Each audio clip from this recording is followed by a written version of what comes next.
really important thing that I had to learn since becoming a parent, like almost 5 years ago, is that suddenly my time was not my time. So figuring out navigating space and time that belonged just to me while also always having the kids at the back of my head. I don't know if I necessarily should call that the worst, but it has definitely been the most difficult thing to kind of wrap my head around as a parent. That is Ruthy Kirwan. She is a mom of two living in New York City. In this chat, we talk about her challenges of parenting in a tiny New York apartment, her husband keeping odd work hours, and her experience with postpartum depression. Ruthy shares my passion for helping moms by sharing easy weeknight recipes on her site, Percolate Kitchen. And as a side note, I've tried quite a few of her recipes and they are so delicious. So let's jump right into my chat with Ruthy. Welcome to the This Is Parenting podcast, a show devoted to sharing the roller coaster journey of parenthood from moms and dads all over the world. I'm your host, Andrea Rhodes. Information and show notes about today's episode can be found at thisisparentingpodcast.com. Let's get started. All right. Hey, Ruthy, thank you so much for joining me today. Hi, how are you? Good. All right. So for everybody, I've known Ruthy, what has it been now? A year? Probably a year, maybe a year and a half. Yeah. Okay, It was a quick Ruthy. connection. It was like a connection right off the start. One of those. Yeah, Ruthy and I are online business buddies, and we've kind of grown to know each other a little bit over the last year. So we talk a lot about what we do in parenting and just kind of the craziness of life. So I'm really happy to have her on the show today. Ruthy, why don't you give everybody just a snapshot of your life, your kids, what you're up to right now? Yep. So I am a mom of two. My daughter right now is 4, almost 5, and I have a 2.5-year-old son. They're both crazy in the best way. We live in New York City, in Queens, and my husband owns a bar in Manhattan. So his hours are kind of bonkers usually. I work from home, but I also do part-time work at my son's preschool as a the cooking coordinator. So I teach cooking classes to little kids, and then I also do all of the cooking for his classes. And then on top of that, I am a recipe developer and recipe tester and online content creator for my own blog, Percolate Kitchen, where I do like meal planning and stuff. So we're busy. We're very busy. So yeah. Okay, so I want to get into the recipe tester because I bet everybody is like, how do I get to be one of those people? But first, probably one of my favorite questions that I like to ask my guests. Tell me what your current bedtime routine looks like with your kids. Tell me what it looks like. The current circus show, Yes. which is pretty much. So we live in a railroad apartment, which if you're not familiar with a railroad apartment, it's where basically all the rooms move into each other. So they're not connected by a hallway. They're just rooms connected by doors.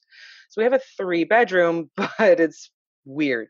So when you first walk into our apartment, you come into the living room, but then all of the bedrooms are connected. So that makes bedtime a little bit tricky because, like I said, we have 2 kids, and then I work from home a lot. And my husband and I also he's from Ireland, so we have a lot of family coming to visit pretty regularly. So we want to keep our 3rd bedroom as like the guest bedroom / office. So we have the 2 kids together in a middle room. So you have to walk through one bedroom into their bedroom and then into our bedroom, which can also be accessed by an outside door. If that doesn't make any sense, then that's totally fine.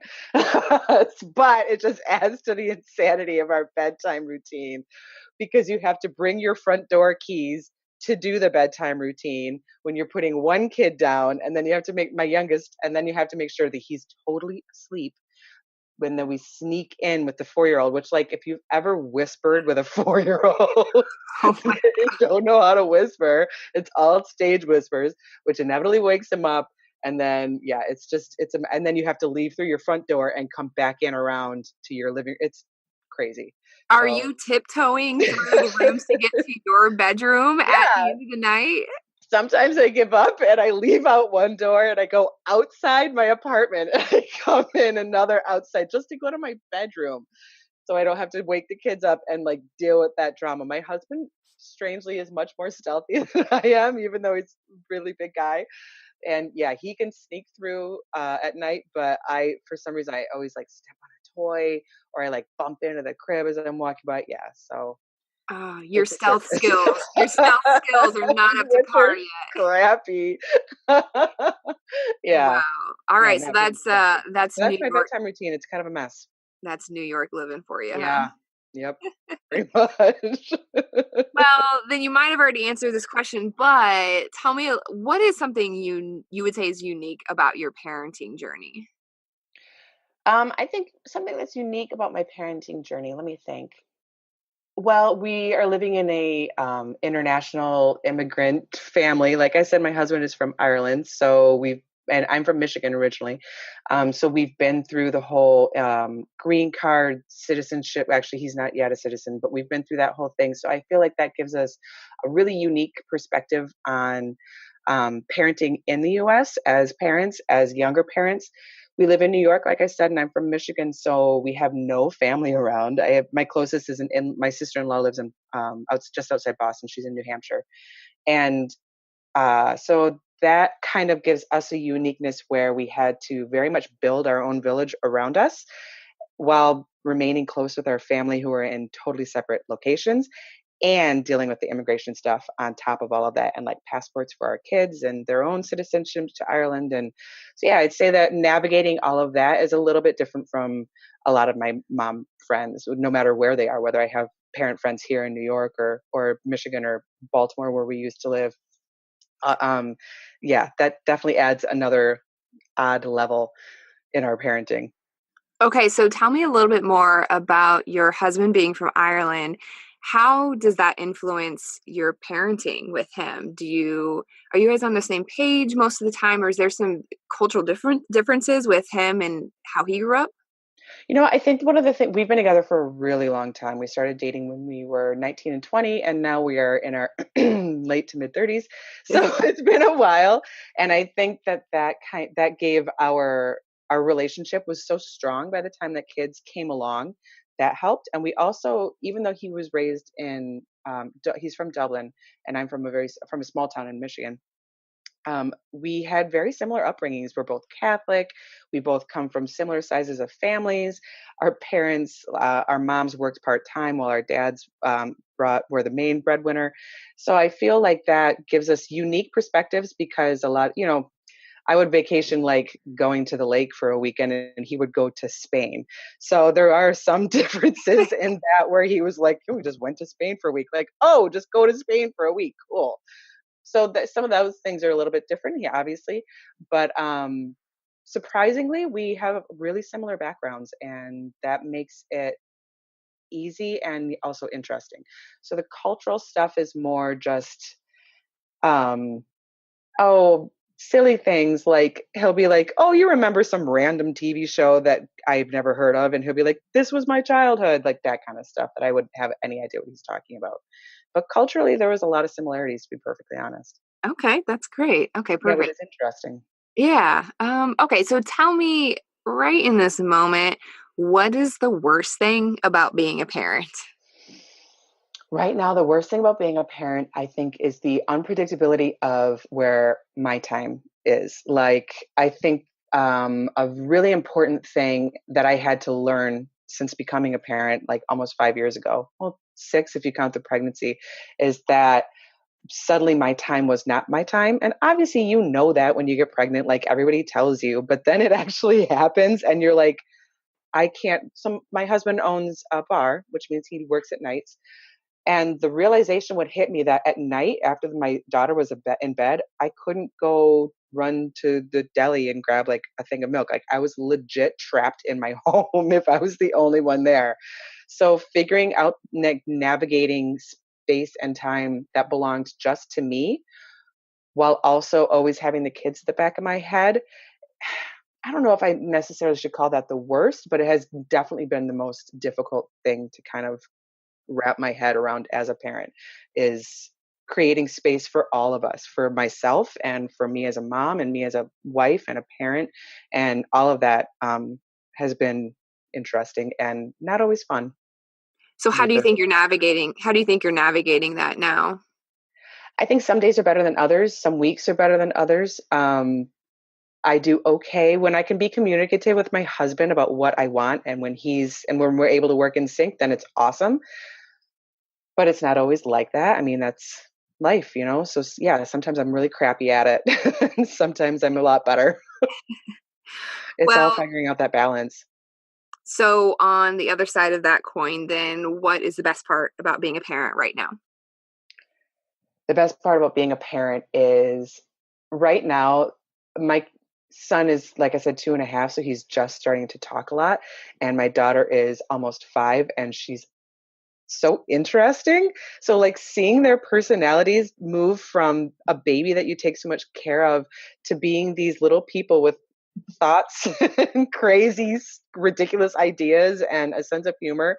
I think that's the coolest part, is seeing their personalities truly develop into like the people that I think that will be with them for the rest of their lives, not just a cute baby. Like this fully functioning, interesting human. Like watching that develop is definitely the best thing. So tell me a little bit more about your kids' personalities. Is there anything that is like surprising you about them? Yes and no. My son is Mr. Congeniality. We always joke that he's probably going to run for office someday because he is like the cool dude who knows everybody, who's always getting into trouble. And then my daughter is like very serious and is uh, strangely adult. I think that that's a first child thing. Also, like she's so like a adult. It's nuts to me how she says things like she gets in the bath and she's just like, "This is just so relaxing." And I'm like, "You're 4." Yeah, that kind of thing. I think it's funny. I love that kind of stuff. So if you could go back and tell your pre-kid self something, what would it be? That it's okay to give in a little. I'm a very type A person, and I like things to be orderly, and I like routine. I thrive on routine, and learning to just be kind of like oh, forget it, it's fine. Like figuring that part out and letting go and just letting things happen as they are. um yeah, I would tell that to my pre-kid self, like just be like, learn to chill a little bit, and everything will be a lot easier and a lot more fun to handle. Yeah, I feel like that comes with time and experience, and I Yeah, wish there was some way to kind of wrap your mind around that a little bit sooner in yeah. parenting. It has to, it kind of has to be a baptism by fire, because I feel, you know, my husband and I always joke, like, before you have kids, everybody's always like, you don't even know until you have kids, you don't even know. And we'd be like, oh yeah, because it's so difficult. And then you have kids and you're like, oh yeah, you don't even know. Like you don't even know how insane this is, how ridiculous all of this stuff is. And the person that you're about to become. And yeah, I feel like in order for that to happen, it all had to kind of fall apart in the early days, which when that happens, I think actually, if I could go back and change my answer, the thing I would tell my pre-kid self was, when it all falls apart, it will be okay. Like when everything goes terribly, horribly wrong, eventually it will wind up being all right. And it may wind up almost being the best thing for that situation. Before I would be so worried about screwing something up. And now I'm like, if I screw it up, it's all right. We'll figure it out. Like, okay. Yeah. That was an interesting realization for me to come to. For me, I think I started letting things go with kid number 2, so I'm curious to see if that was kind of that catalyst for you as well. Yes, I think with my daughter, it happened early. My eldest, because I had pretty crappy postpartum depression with her, and so I feel like I came out of it around 9 months after she was born, and I think it was so terrible though that first 9 months, and so bittersweet at the time, that that kind of made everything else after that feel not easy, but it gave me the confidence to be like, okay, if I could get through that terrible 9 months somehow, then I can get through whatever else parenting kind of throws at me at now. Lord knows what's going to come down the pipeline, but I still feel day to day like, okay, like we've been through some rough stuff. That just means that we can keep going. Do you mind sharing a little bit about your postpartum journey? No, it's a big part of why I do what I do with parents now. A lot of what I do in my in my online business is working with overwhelmed and stressed parents who are trying to get dinner on the table without having it be an issue. And a lot of that comes back to me kind of coming out of a postpartum fog and trying to be like, okay, like what's the one thing that I can actually take care of in my life that I can put some order into and not feel like it's falling apart. And for me, that was figuring out our meal plan and our grocery budget and getting cooking. And even though I have a professional background in culinary arts, like that's what I've always done. But it all fell apart after my daughter was born and I didn't want to cook and I didn't find the joy in cooking anymore. And figuring out how that fit back into my life was massive for me kind of coming out of that postpartum fog. So I'm really open about how I have it. I tell anybody who asks me, "Oh yeah, I had postpartum depression like after my daughter was born." I'm not shy about it at all because I feel like the stigma of it it needs to be gone because if I had going back to this pre-kid thing, if I had any idea how terrible it would be or what it would feel like, I think that I would have put more things in place or I would have hopefully had this community support to put more things in place so that it wouldn't be so terrible when everything fell apart. I was very, like I said, type A and very routine oriented, and I didn't like getting help from outside, from other people. So I didn't ask for any help, even when things were really horrible. And after I kind of came out of the postpartum depression, I was like, that was really stupid. Like, why would I not ask for help when I genuinely needed it? And learning to ask for help and learning to figure out things in our home and getting that all in order, that was all a big part of my recovery from that time.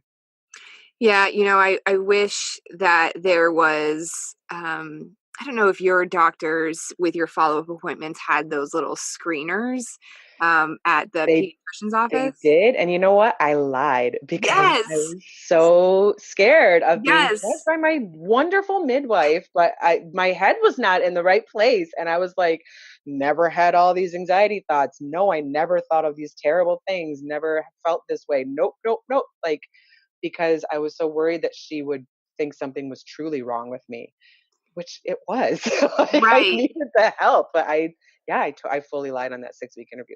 Um, I So I definitely lied on mine as well, and then one time I got brave on one appointment. I was like, "You know what? I'm not gonna lie on this one." And I marked a few things that were concerning, right? yeah, And they just stacked that little questionnaire underneath everything else and didn't even look at it. And so I almost wish that they would have like the partner or a family member that might be with you at that appointment to yeah, fill that out instead, because yeah. sometimes I feel like they have a better view of your spiral, than the person that's Totally. actually in the spiral. Oh, totally. Totally. No, that's a really good point, actually. Yeah, Well, and absolutely. I feel like the partners or family members are scared to say anything, especially husbands. I think Yeah. they've kind of been taught to like just give the new mom a lot of space, which is great and comes from a good place. But Uh-huh. at some point, they know something is up too, and so I wish there were some checks and balances there. But I love what you said about you wish you had something in place ahead of time. And Yeah. I do hope that this postpartum stigma kind of becomes something more commonplace to where that is part of your birth plan almost, right? Yes. Has having Yes. something in place, these checks and balances. Even like one of the things that helped me a lot was connecting online with a local group of moms. That wound up being my everything, and they're still my tribe to this day. But how do you find them beforehand, and how do you navigate that awkwardness of new friendship and then get to that place? Like I eventually got there, but I didn't even know how to find these people when I was pregnant because I had no other friends who were pregnant. I had nothing around me. I was the first of our friends here to get pregnant. So I had no idea where to even begin. So I agree it should almost be part of your birth plan. Like I feel like a midwife should be like, these are some people in your neighborhood. Here's their email addresses. Get together and talk about how terrified you are about what's going to happen. But no, yeah, if that something like that had happened, that I think that would have been helpful. But how do you facilitate that? I don't And you don't think or imagine that you're gonna need it, right? know. Like, you No, have this picture perfect no, idea in your totally. head. And Yeah, where's postpartum is the not baby part of in a it. sling while I do my laundry? And like the reality of that is like you can't bend down and get stuff in the dryer because the baby's head tilts back and then they start crying. And it's just like everything you do is a mess. And but you never think that it will be beforehand. Yeah. Okay, so for anybody listening, takeaways here, build your tribe ahead of time if you haven't If at already. all possible. If at all And if you've already been through it like we have and you're kind of on that other side of it, reach out to anybody that's pregnant. And that is something that I Mhm. do try to do if there's I somebody in do my too. community who is expecting. And I notice I'm always just trying to just lend a helping hand and be there for them and checking in with them. Yeah. And then Yep, totally. hopefully they reach out if something comes up. But I think the checking in is key because if I had had a couple email addresses of people I met when I was pregnant, I would have been way too shy to make that first move. But if they had checked in a couple times, I would have felt a lot more comfortable. So, but then when you've got your own kids and you're trying to check in on other people who are pregnant, that's hard too. You know, I barely have time to return text messages these days. So, yeah, it's hard. it It's is. hard. It's All just right. hard. Let's move on to something else that's hard about being a mom. Tell me truthfully, how Okay. much sleep are you getting every night? Maybe on a good night, 7 hours. My 2.5-year-old is sleeping through the night, so that's good. I Yes. am crazy and I wake up at 4:30 every morning to work on the side hustle. So I usually go to bed at like probably 9:30 or 10. I'm Ooh, it's so about that time. man. I know. I'm so stop like coming from a hospitality background where I would like come out of work at 4 in the morning. Now I wake up at 4 in the morning and I'm just like, who am I? Like, I'm way cooler than this, I promise. But it doesn't seem that way anymore. All right, well, that's pretty good. So it's like if you get in bed in time, you're going to get a pretty good solid amount of sleep. That's Yes, awesome. thankfully he's sleeping through. That helps a lot. Yay. Ah, that's so good. All right, I love it. Okay, so what do you wish there was less of in parenting culture? Um, I think the thing that I wish that there was less of in parenting culture would be oh man, that's a good one. There are a lot of things that I wish. I think really just the impression that you can have it all and that it's not messy and that we can handle this and that there's things you can do to handle it. Nobody is handling it all the time. Like it's all waves of things being okay and then things being terrible. And we all kind of just like move in between that. And I think being open about the fact that sharing our strengths and commiserating with our weaknesses. I think that being more open about those two things would help a lot in parenting culture and make it not so, I don't know, nerve wracking to navigate. I think I'm still going back to that kind of tribe mentality is what's in my mind. So navigating that and being with other parents, I think just being more open would go a long way. It sounds like you're kind of trying to do that too with what you've got going on with Percolate Kitchen and just Trying, yeah, yeah. trying to be real with parenting and just the fundamentally hard portion of the day, which is mealtime. Yeah. Oh my goodness. I always say that it's like those hours between like 5 and 9. It's not the 9 to 5, it's that 5 to 9 period where It's you're the just witching like, hour. oh my God. But it's 4 hours long. It's like your commute home. It's picking up the kids from wherever they were, school or daycare or childcare or whatever. And then dealing with not only making dinner, but getting dinner resoundingly rejected. And then you have bath time and the fights to get in PJs and oh, that time going from 5 p.m. when you're done with work to literally just finally sitting on your couch with a glass of wine feels like it takes 1,000 years. It So it navigating does. that is huge. It does. And you know what sucks about it is that I want that time to be cherished Yeah, instead right? of dreading it because during the Totally. week during the week that's the only time you get with your kids. Like Exactly. And you don't want so to be yelling at them all the time and bribing them with, cookies to eat their dinner or yelling at them to get in their PJs. Totally. I would legit pay somebody to come and well, I would like to pay a fair amount of money to somebody for somebody to come and like cook for my kids so that I Yeah. could just like enjoy the meal with them and Yeah. not have to battle with them and oh man. Well, That part of what I do, I hope that I can help make things. Part of what I do with my meal plans and my meal coaching and like working with busy parents to figure out like nighttime routines is so that you can have more space for the things that do actually matter, not the fighting and the stress and the overwhelm and all of that. Yeah. Love it, love it, love it. Okay, so what has surprised you about how you parent? Like, has there ever been a moment when you maybe like are hearing something come out of your mouth and you're like, or just some skills and traits that you didn't know you had in you until you became a parent? I think we'll say the bad things first. The bad things are that I find myself bribing way more than I ever thought that I would. Like, if you just do this thing, then I'll give you my phone for 15 minutes, like that kind of thing. Or yelling, also like getting really angry.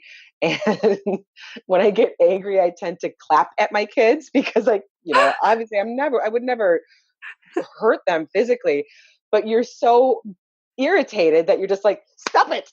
You clap your hands. So realizing that that was a weird thing that I did, where like when I got mad, I would have to physically do something, but clearly there's no like feeling of me to hurt my actual children. So I clap my hands. So I hurt my own hands. But yeah, so I clap my hands like emphasizing all the words, like that kind of thing when I get upset. So yeah, that kind of a surprise. But I think a skill that I have that I am happy about is working with my kids. It's constantly pointing out the things about them that is interesting and unique. I like to show them all of the kind of cool stuff that they do, like so that they can recognize it. My daughter is not only really good like at cooking and helping me with the kitchen, but she thinks ahead. Like she can not just figure out a recipe as we're making it. She can't read, but she can figure out a recipe as we're making it, but she can figure out what might happen next. And so I try to point that kind of stuff out to her. Like, look at how well you're like thinking ahead and like looking at the situation and seeing what happens next. And that's a really cool thing. And yeah, so I kind of like that about myself. That was never something I did before kids, but I can feel myself doing that. And I'm like, God, I got to keep that going because I want her to know how cool she is. And same with my son too. So Love it. Okay. Do you think that parenting is something that comes natural to you or something that has been more learned? oh, I think it's a balance of both. I think some things in parenting come natural to me, and then other things are a struggle. Going back to what we first talked about in this conversation, finding that balance of myself has very much been a learned thing where I don't want to give up the things that make me me. But at the same time, I'm never going to be that person again that I was before my kids came along. So figuring out all of that kind of new stuff has really been a learning curve for me. But then, yeah, other things definitely do feel like they came natural. So creating a home and making this place a haven and everything that was a very natural kind of nurturing nesting thing that I felt becoming a parent. So yes and no would be my Okay. answer. Yeah, I can kind of get on board with that. I know for me, I didn't have a ton of experience with kids prior No, me to. neither. Okay, no, I No, didn't nope, babysit. I didn't have any nope. cousins that were little. So I would say a lot of it has been learned for me, Mm, and a lot of it was very scary because I yeah.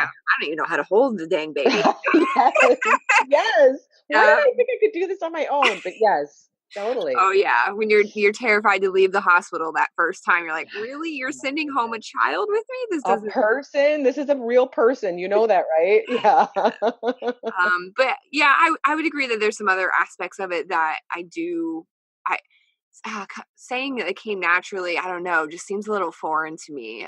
But some things I would say came easier for me than Yeah. others, or maybe my real life skills that I've used every day kind of lends itself to parenting for sure.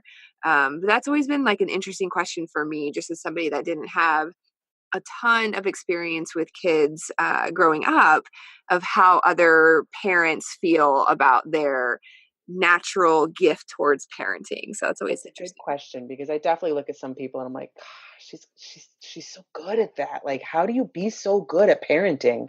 I I don't ever feel that way. So no, that's a very good question because I feel like some people got it nailed. Yeah. Well, I think we Wow. all kind of have some skills we can pull from, and I just wonder how it all relates in our grander life. And I do um, want to go back to something you've kind of mentioned a few times, which is kind of finding yourself again mhm. after becoming a mom. How do you do that? How does Ruthie kind of take a step back and find some time for her, or how did you really get back into feeling good in your own skin as a mom? There were things that kind of that I always felt like defined me even before kids came along, and that was cooking and food.